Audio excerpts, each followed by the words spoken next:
What is up, ladies and gentlemen? I'm your host with the most, White Boy 7th Street. Jesus Christ, that's an old one.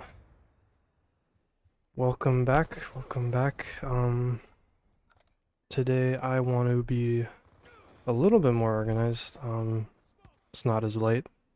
It's not as late, I promise. It's only midnight. That's much better though, that's much better. Anyways. Yeah, I wanted to talk today about, passion, as you can see by the title of the video, but, it's gonna be pretty anecdotal, cause, not really taking any input here. This is just kind of me screaming into a wall, but you get the point. Anyway, so, yeah, passion. So, let me paint a little picture. Let me give some context. So, I am a student currently. I'm in college, and I'm studying for a degree in computer science. How original. Yeah, I'm doing this because, well, frankly, I've always really liked computers, Been playing games since I was a kid, so I was always tech savvy. But I didn't really always want to be like an engineer or in a tech related field. For the longest time as a kid, I actually wanted to be I remember an architect, which maybe that was just the Minecraft pipeline, but you know, I had a genuine passion for it. I like creating things, I really do. Um, and I've always had an appreciation for buildings and was always naturally good at math in school, so I just figured that was what made the most sense. But I remember specifically applying to a high school. It was a really well-known local art high school near where I lived, and I remember we had to draw this. We had to submit a portfolio with about like 10 drawings, and one of the things that my mom, I remember, made me practice nonstop because she was really adamant about me getting into this school was this building called the Vizcaya. Um, really old building, still intact, and I got to visit it a few times to get a good look at it. But yeah, it's I had to draw that, and I remembered drawing this one room with a glass pane door looking out into the giant garden of this building, and I remember I had to redraw this thing like at least 5 times. And granted, these things take like, I know that there's probably artists listening right now like going, "That's nothing, 5 times."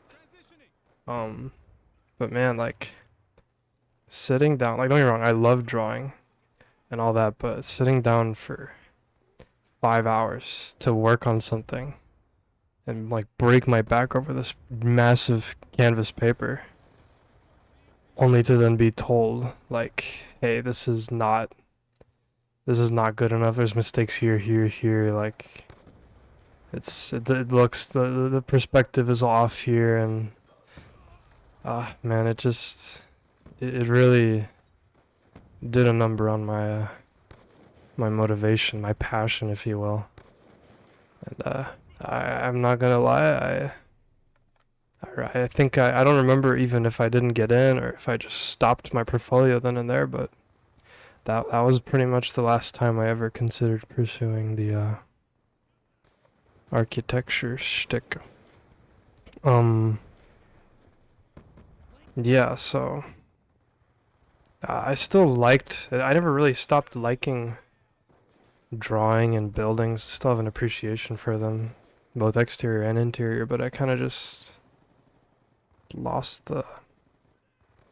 passion for, wanting to be an architect.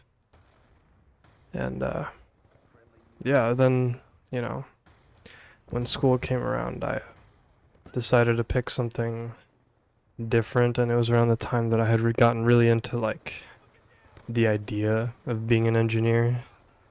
It was very what's the word? It was a very glittery fallacy. Because in my head, I wanted to be like an inventor or something, making robots that would like help people. And then like, I had inspirations like looking at Michael Reeves videos and going like, man, I wanna make fun, dumb shit like that. That sounds like a blast. I could do that for the rest of my life. Genuinely. And the best part about it is that like, unlike the architecture, which like to an extent architecture holds this true, right? Like you could draw different things, but like you could do like what like if you get bored, like engineering is so broad. There's always something you could do, There's always some new interest. If you lose interest in one side of it, you can always just get another, right? Like it's such a huge field, such a huge industry too. Um. So yeah, around this time I decided I wanted to be an engineer. Still taking advantage of that math skill and you know, continuing that creative pursuit, but more tech related. So this is where all that gaming came into play, all that BO2, all that Destiny, because that helps totally. So yeah, I started. I remember in high school I started coding. I started with making games because like that's just what I liked doing. It's the reason I started on that type of tech, and I was really genuinely passionate about it. Um, I remember making websites. I remember making games, publishing them on itch.io, spending so many hours late at night working with Game Maker Studio 2. I remember I was allowed to get a game a year at one point, and I remember one year choosing to not get a game that year and instead getting that the permanent Game Maker Studio 2 license. And oh my god, I went off on that studio. I just kept making crap after crap, watching YouTube tutorials. It was a blast. So yeah, I do pretty good in high school. Not a lot of effort put in, but I got the job done, and then came college. I got in a good college, pursuing CS, and here I am now. And I gotta say it's not not what you'd think it'd be, Um, yeah, it's a lot more you know, writing tests and managing large code bases, which in its essence can be fun. And I have no shade to the people who do this stuff and love this stuff, but you know, I feel like I'm in a weird position because there's definitely a lot of people in my field who came into this with just the thought of the money, because it is a pretty high paying field right now, and a lot of people go into it not expecting the work, or no really drive for sitting in front of a computer for 8 hours or more, and they just think, oh, I'll work from home, I'll make money, but it's like, nah, man, it's not what it is. It's not easy, and I don't think I was one of these people, because don't get me wrong, it was a huge plus, but like I thought I'd wanted to do coding for ages since I was like freshman high school, 8th grade. Like that's just what I've wanted to do. But I had this image in my brain that it was like being some, inventor of things, and I would be making, cool robots and Michael Reevesing it up, but William Osman.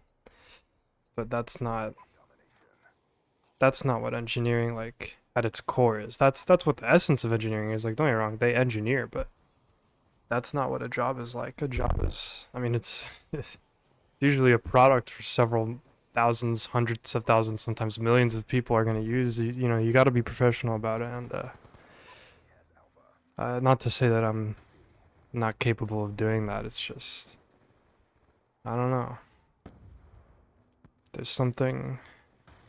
There's an artsy side of me, I think, is what I've realized, and I don't think being an engineer quite scratches that itch. You know what I mean?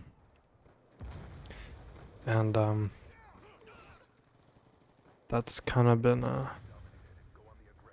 it's kind of been my situation. But I think at the same time, I think I put too much value into that,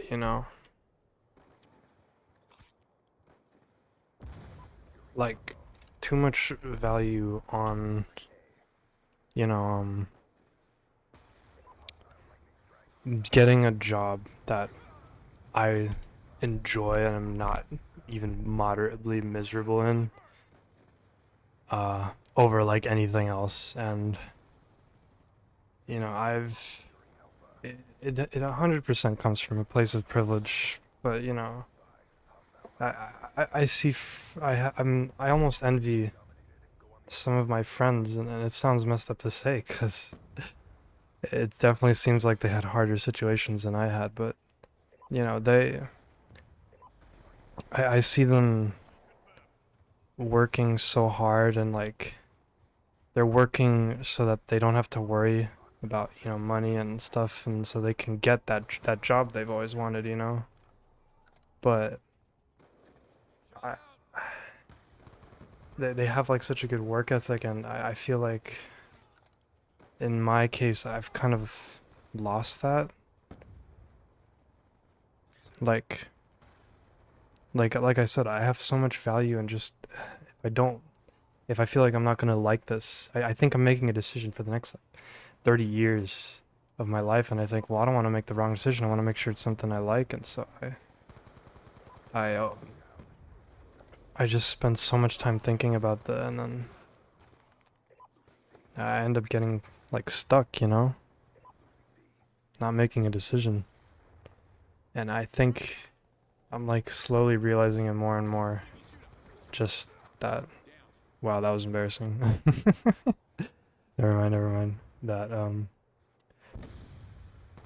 That like money is really important in doing what you want to do in your life, and I think I need to be more okay with toughing out. Like I don't. It's not even that I don't like. I hate it. I just, to me, just the thought of spending the next 30 years behind a computer screen coding, it bothers me deeply. You know, it doesn't quite give me that spark that I used to have for other things. Even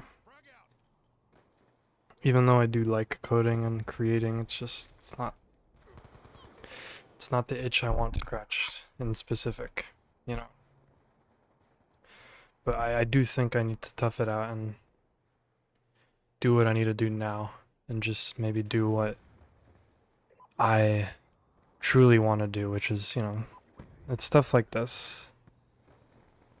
I've had a lot of back and forth in my head with this thought, but like, I think I'm pretty confident in saying this now that I think I've always really liked the idea of being a YouTuber. You know, it's like the most number one sought after job for kids, so it's not a crazy thing to say, but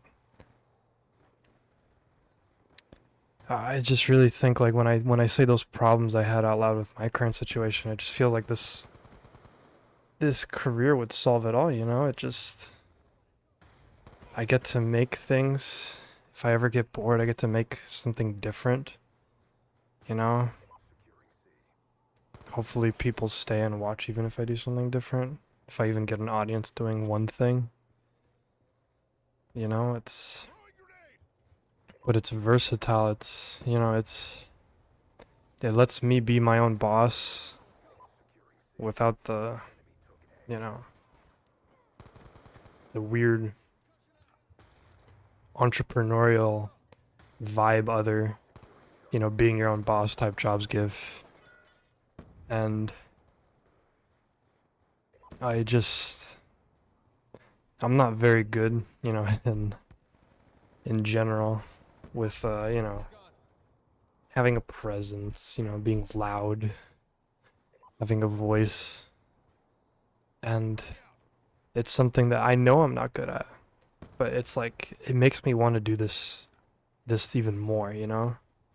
Because, like, the other two things that I thought of doing is my life, which were architecture and computer science, like, I kind of did them because I was naturally good at them, you know? It just kind of made sense. They made money. Both those fields make good money.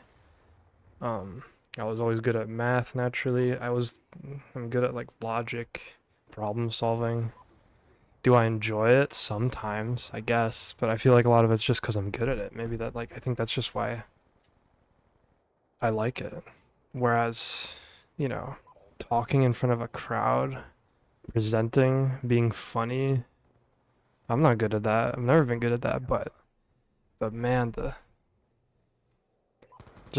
remember presenting in front of my class at like middle or elementary school, and I remember being so nervous and getting up on that front of the class, and you know what? I remember making people laugh and feeling I remember sitting back down after that and just feeling like, wow, that was awesome. And even if it didn't go well, even if I bombed up there, giving that presentation about the chlorophylls or whatever they're called and why plants photosynthesize, and cracking that one joke, even if it bombed, I still felt sitting back down like, wow, I did that, you know? Like, that wasn't easy, but I did that. I think it's so much more satisfying to do something you're not good at. And that's part of another reason why I want to do this, because this is not what I'm good at. This is so out of my comfort zone. But I like it, you know? It feels good talking like this to you guys. Jesus Christ. How did I not hear them? Oh boy. The gameplay's not getting any better, folks. This is peak. Look at me with my diamond camo. I think I'm so cool. Anyway. But yeah. Just, I think doing this, but making my money, you know, I need to focus on that. But if I can keep doing this on the side and maybe make something out of this, something meaningful, even if this doesn't go anywhere, like, I'll be glad I did this. I know I will.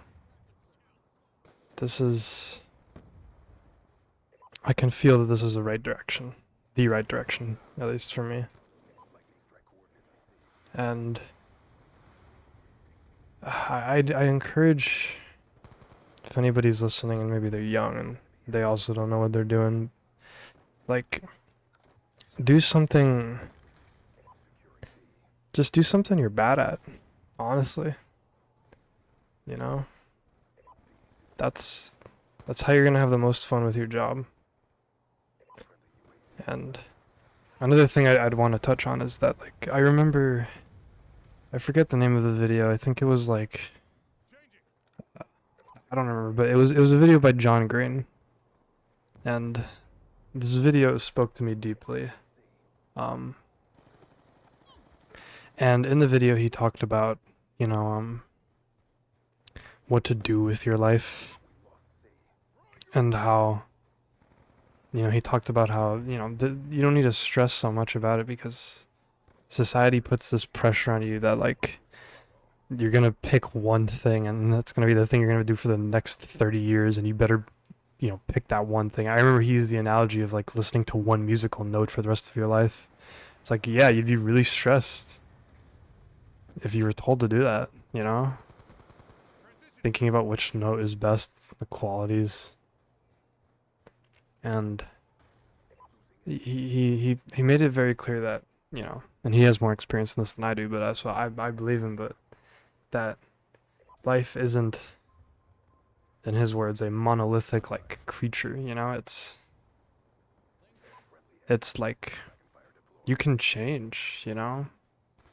And there's no shame in like you're gonna feel at times like, oh, but I'm already in too deep, you know, I've sunk so much time into this, but it's like you have little time, don't get me wrong, but you have so much more time than you think when you're in that mindset, you know? Like change just happens, you know? Life happens. It's very rare that you're gonna actually want to do the one thing you've been doing your whole life. Like, that's a huge commitment. Like, it's just not realistic. And so, go into the world, you know, with that mindset in mind that, like, and just do what you want, you know? Go into the world with the mindset that you gotta do what you want, work on the things you're not good at, push yourself, get out of your comfort zone, and, you know, life will lead you down a pretty interesting path if you do all that, at least I think. Another thing he mentioned in that video was, you know, what you do in your life isn't nearly as important as whom you do it with. And that I'm gonna remember for probably the rest of my life, so. Anyways, that's enough out of me, boys. Thanks for watching. Hope you have a good rest of your day, and peace out. Bye-bye.